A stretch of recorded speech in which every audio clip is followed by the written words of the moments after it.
আমাদের প্রিয় কাফেলা বাংলাদেশ জামাত ইসলামীর যে নিবন্ধন আপনারা ছিনিয়ে নিয়েছেন, সেই নিবন্ধন এখন ফিরিয়ে দিতে হবে।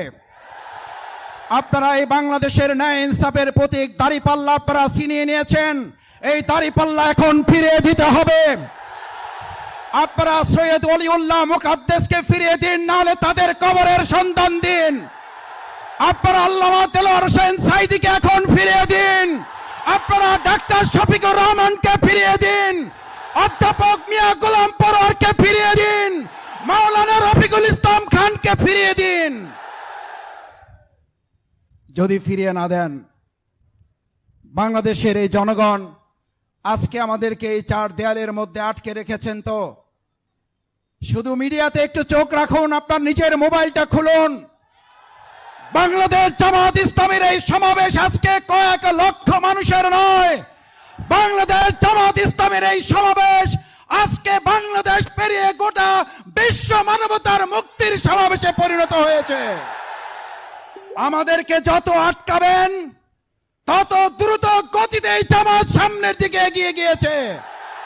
আমি বহুবার বলেছি, পানির স্রোতকে যখন আটকাবেন তখন সেটার শক্তি থাকে না। সেই পানির স্রোত যখন আপনি স্বাভাবিক গতিতে চলতে দেবেন, সেটা শক্তি থাকে না। যখন সেই পানির স্রোত ছুটতে শুরু করে, সেই পানির স্রোত আর শুধু শক্তি হয় না, সেখান থেকে বিদ্যুৎ আবিষ্কার হয়। বাংলাদেশ জামাত ইসলামী আজ বিদ্যুতের শক্তি নিয়ে গোটা মানুষের অধিকার আদায়ের আন্দোলনে ভূমিকা পালন করবে। এখানে যারা যুবকরা এসেছেন, তরুণরা এসেছেন, ছাত্র যুবকরা এসেছেন, আমি আপনাদের কাছে জানতে চাই, 2008 সালের থেকে শুরু করে আপনারা কি আপনাদের এই জীবনের সবচেয়ে মূল্যবান ভোট আপনারা কি প্রদান করতে পেরেছেন?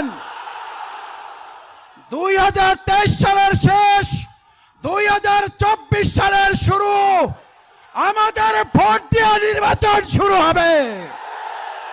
এই ভোটের আন্দোলনে কোনো বাধা আমরা মানব না। নিরপেক্ষ নির্দলীয় তত্ত্বাবধায়ক ছাড়া বাংলাদেশে আর কোনো নির্বাচন হবে না। ফ্যাসিস্ট খুনি হাসিনা সরকারের তৎকালীন প্রশাসনের যারা জড়িত, হাসপাতালে নিয়ে এসে চিকিৎসায় অবহেলা করার সাথে যারা জড়িত, অবিলম্বে তাদের গ্রেপ্তার করে আইনের আওতায় নিয়ে এসে ফাঁসি কার্যকর করতে হবে। সম্মানিত ভাই এবং বন্ধুগণ, আজকের ঐতিহাসিক সিরাত মাহফিলের প্রথম আহ্বান হচ্ছে, যদি সিরাতের মাধ্যমে দেশ পরিচালিত হয়, এমন এক ঐতিহাসিক প্রেক্ষাপটে আজকের এই মাহফিল, যখন রাষ্ট্র মেরামতের কাজ চলছে, আমরা অন্তর্বর্তীকালীন সরকারের কাছে উদাত্ত আহ্বান জানাতে চাই, মানুষের তৈরি করা তন্ত্র মন্ত্র কোনো মতবাদ দিয়ে রাষ্ট্র সংস্কার করে উই ওয়ান্ট জাস্টিসের অধিকার আদায় করা যাবে না। রাষ্ট্র মেরামতের সাথে এই সিরাতকে সংযুক্ত করে এদেশের 18 কোটি মানুষের দাবি আদায়কে সহজ করে দিতে হবে। যদি সিরাতকে সামনে রাখা হয়, তাহলে হযরত ওমরের মতো ব্যবসায়ী তৈরি হবে, আর না হলে সালমান এফ রহমান তৈরি হবে। সিরাতকে সামনে রাখলে হযরত ফাতেমা খাদিজা রাদিয়াল্লাহু তাআলা আনহা তৈরি হবে, আর না হলে পলাতক শেখ হাসিনা তৈরি হবে। বাংলাদেশের মানুষ সিরাতের মাধ্যমে সেই সোনালী যুগে ফিরে যেতে চায়। সম্মানিত ভাই এবং বন্ধুগণ, সিরাতের মাধ্যমে শিক্ষা ব্যবস্থা তৈরি করলে আজকে তৈরি হবে হযরত ওমর, খাব্বাব, হামজা, তিতুমীরের মতো অনুসারী, আর না হলে তৈরি হবে হেলমেট এবং হাতুড়ি লীগের বাহিনী। আজ জানতে চাই, এই তৌহিদি জনতা হাতুড়ি লীগ আর হেলমেট চায় নাকি তিতুমীরের বাহিনী চায়? সম্মানিত ঢাকাবাসী, আজ ঐতিহাসিক সিরাতের মাধ্যমে আমরা বাংলাদেশের মানুষের কাছে আহ্বান জানাতে চাই, এই প্রিয় মাতৃভূমি বাংলাদেশ, এই বাংলাদেশে যারা ইতিমধ্যে চোরের খনি আবিষ্কার করেছেন, আর সেই বাংলাদেশে সিরাতের শিক্ষায় শিক্ষিত হয়ে 2 টাকার অন্যায় করেন নাই, দুর্নীতি করেন নাই, মসজিদ ইমামতের পাশাপাশি মন্ত্রণালয় পরিচালিত করতে পারে। চোরের সোনার খনির বিপরীতে সিরাতের অনুসারীরা সোনার মানুষ উপহার দিতে সক্ষম হয়েছে। আপনারা এই দেশের মানুষকে দিয়েছেন চোরের খনি, আমরা দিয়েছি সোনার মানুষ। আজ সিদ্ধান্ত নিতে হবে আগামী দিনে সুন্দর বাংলাদেশ তৈরি করার জন্য, সোনার বাংলাদেশ তৈরি করার জন্য সিরাত ছাড়া সোনার মানুষ তৈরি করা যাবে না, সোনার বাংলা উপহার দেওয়া যাবে না। আজ যদি 2 টাকার দুর্নীতি না করার চ্যালেঞ্জ এখনো নিতে কেউ না পারে, আজ এই জনগণের কাছে, লাখো হাজারো মা বোন ভাইদের কাছে জানতে চাই, আজকে সিরাতের মাধ্যমে সোনার মানুষ তৈরি করে সোনার বাংলা তৈরির আগামী দিনের সকল উদ্যোগের সাথে আমরা কি একতাবদ্ধ হয়ে কাজ করতে রাজি আছে? সবাই কি রাজি আছে ইনশাআল্লাহ? সম্মানিত ভাই এবং বন্ধুগণ, আসুন আজকের ঐতিহাসিক সিরাত মাহফিল থেকে আগামী দিনের দুর্নীতি চাঁদাবাজ মুক্ত, বিশেষ করে এখনো ফ্যাসিস্ট হাসিনা সরকারের দোসর যারা বিভিন্ন জায়গায় লুকিয়ে থেকে মৌলবাদের স্বপ্ন দেখেন, মৌলবাদের নাম দিয়ে যারা আমাদের ওলামায়ে কেরাম ইসলামপন্থী জনতার আন্দোলনকে কটাক্ষ করেন, হুঁশিয়ার না হলে 2024 সালের 5ই আগস্ট একটা নয়, বারবার আসবে, বারবার আন্দোলন তার কারণে হবে। আজ বাংলাদেশে আল্লাহর সাহায্য এসেছে, গোটা কোরআনের রাষ্ট্র কায়েম হওয়া ছাড়া পূর্ণাঙ্গ বিজয় আমাদের হতে পারে না। আজ এই জনসমুদ্রের কাছে জানতে চাই, আমরা এক আল্লাহ ছাড়া আর কারো সাহায্য কি আমাদের দরকার হবে? আমরা কার সাহায্য চাই? কার সাহায্য চাই? একবার সেই আল্লাহকে আমরা ডাক দিতে চাই। আমরা সবাই আল্লাহকে একবার ডাকতে চাই, আল্লাহ আল্লাহ। আমাদেরকে ভয় দেখিয়েছিলেন, আমাদেরকে ভয় দেখিয়ে আমাদের আজকের প্রধান মুফাসসির মাওলানা ডক্টর মিজানুর রহমান আজারীকে দেশ ছাড়তে বাধ্য করেছিলেন। আজ এসে দেখে যান, আপনি নেই, আমাদের ডক্টর মাওলানা মিজানুর রহমান শুধু নেই, তার লক্ষ লক্ষ ভালোবাসার মানুষেরা পেকুয়া শুধু নয়, গোটা বাংলাদেশকে আজ আলো ছড়িয়ে দিয়েছে। আপনারা সাইদি সাহেবকে হত্যা করেছেন, এক সাইদি রহমানের অনুপস্থিতিতে লক্ষ সাইদি আমাদের তৈরি হয়ে কোরআনের দাওয়াত পৌঁছে দিচ্ছে।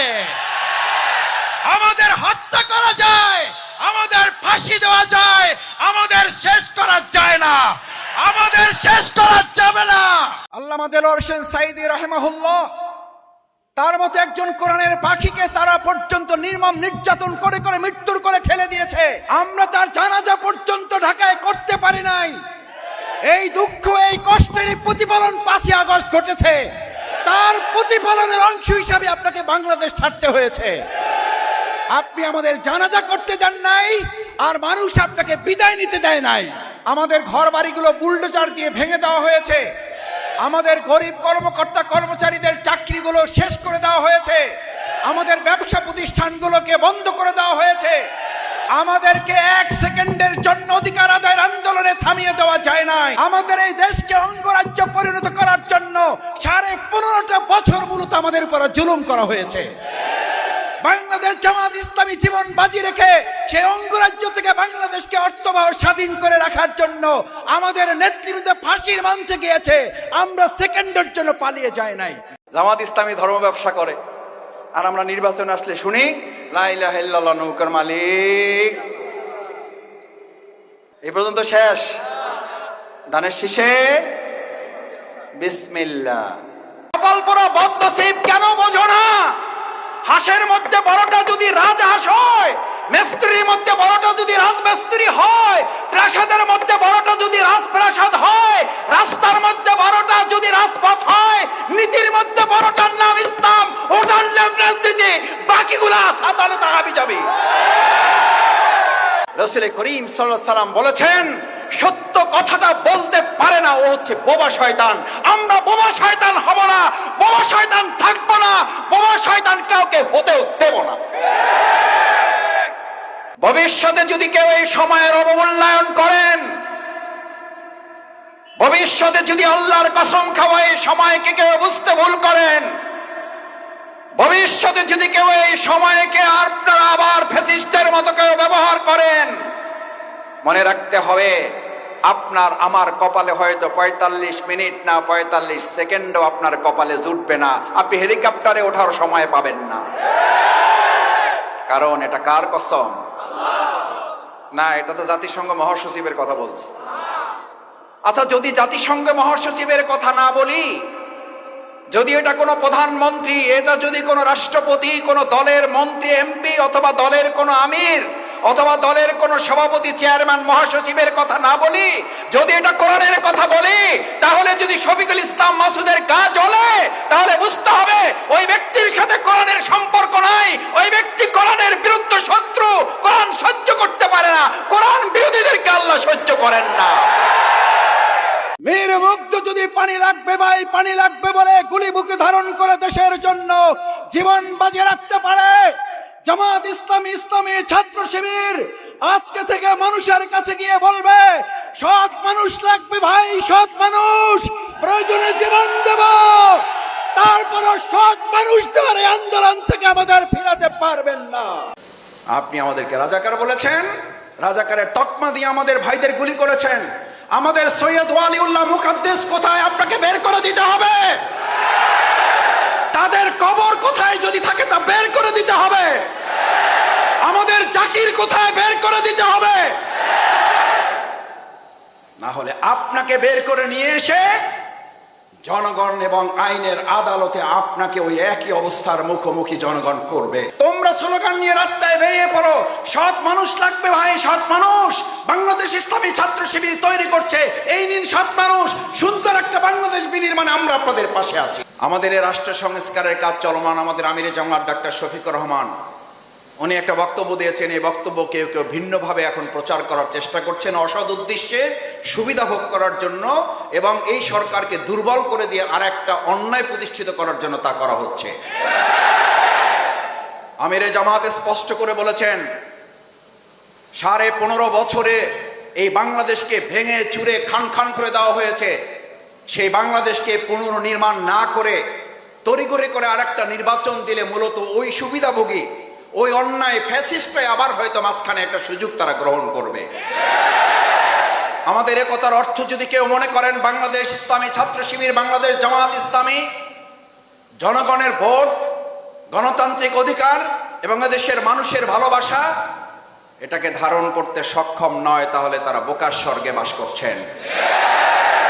বাংলাদেশ ইসলামী ছাত্র শিবির, বাংলাদেশ জামাত ইসলামী, আমরা আমাদের জননেতৃবৃন্দের ফাঁসি হয়েছে, আজকে এই পুরো আন্দোলনে যেমন শহীদ হয়েছে মাওলানা দেলোয়ার হোসেন সাইদি রাহিমাহুল্লাহ শহীদ, তার শুধু ফাঁসির ঘোষণার দিনে এদেশের ছাত্র সমাজ প্রায় 2.5 শতাধিক ছাত্ররা শহীদ হয়ে প্রমাণ করেছে এদেশের ছাত্র সমাজ এবং জনতা এই দেশের ইসলামপন্থী দেশপ্রেমিক সাথে কত অঙ্গাঙ্গিভাবে তারা জড়িত রয়েছে। গোটা পৃথিবীর ইতিহাসে চ্যালেঞ্জ করে বলে রাখছি, কান খুলে শুনে রাখুন, তারা এমন একজন নেতার নাম বলুন, ফাঁসি কার্যকর নয়, শুধু ফাঁসির ঘোষণা দিলে 2.5 শতাধিক ছাত্র জীবন দিতে পারে, এরকম একজন ভালোবাসার মানুষের নাম পারলে আপনারা বলুন। আমাদের দিশেহারা ভাববেন না, আমরা 15.5 বছর মাথা ঠান্ডা রেখে এরকম প্রোগ্রাম করার চেষ্টা রাজপথে করেছি, আমাদের ভাইয়েরা গুলি বুকে ধারণ করেছে। এই 2024 সালের জুলাই অভ্যুত্থান এবং 5ই আগস্ট পর্যন্ত যেমন অনেক শহীদ হয়েছে, এই বাংলাদেশের মানুষ এটাও দেখেছে। শুধুমাত্র আল্লামা দেলোয়ার হোসেন সাইদি রাহিমাহুল্লাহর ফাঁসি কার্যকর করা নয়, শুধু ফাঁসির রায় দিয়েছিল, সেই একদিনে আমরা 2.5 শতাধিক ভাইয়েরা ছাত্র জনতা জীবন দিয়ে গোটা পৃথিবীতে নতুন ইতিহাস তৈরি করেছিল। সেই ইতিহাস তৈরি করা বাংলাদেশ ইসলামী ছাত্র শিবির, সেই ইতিহাস তৈরি করা বাংলাদেশ জামাত ইসলামীকে হুট করে জেগে ওঠা কোনো আন্দোলন মনে করে আমাদের পাগল মনে করবেন না। আমরা এই দেশের মাটি মানুষের থেকে গড়ে ওঠা আন্দোলন।